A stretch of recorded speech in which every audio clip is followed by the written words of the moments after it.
Ate Roche, ang apo mo. Uya, igdi nakasakat sa bubong, nagsusungkit Star Apple.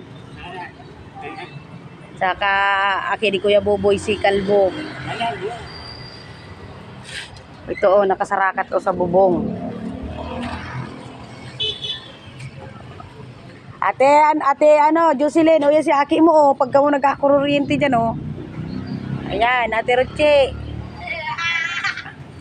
Ate Roche, si Tommy. Si Tommy, bagay mo ba po? Yan si Kalbo, nakasakat,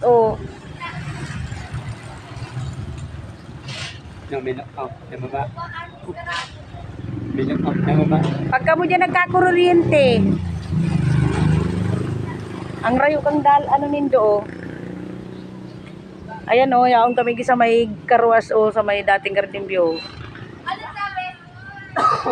Anggot si lola mo, si papa mo. Ala ka, paigdi na si lola mo. Kasi, si Sar, May, si Tommy, nagsusungkit, may mga kuryente pati dyan, Star Apple. Kuya kami igdi, sa may karwas, tapat ng dating Garden View.